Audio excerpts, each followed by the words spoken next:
Hello guys, welcome back to my YouTube channel. So guys, in this video I'm going to show you how to get iPhone emojis on Android phone. So guys, if you are Android user and want to get iPhone new emojis, latest emojis, I'll help you how to do this. So let's start without wasting any time. So guys, first of all you need to open your Play Store on your Android phone, and guys after this here you need to search Z fonts.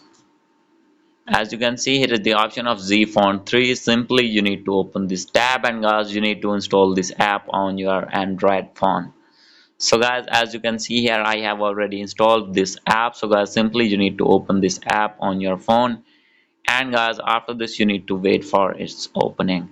And guys you will find many amazing fonts here, and guys emojis as well. So guys, now you can see here is the emojis font. So guys, simply you can download from here. And guys, if you want to get iOS latest emojis, mean iPhone emojis, then guys you will find here all the emojis. Simply you need to click. Welcome to Blood and Legend, where you'll embark on an epic journey in a fantasy world filled with magic.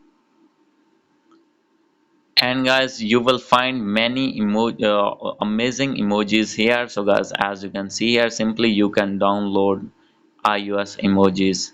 So guys, hope you like this video. If you like this video, please do subscribe, comment and share. Thank you.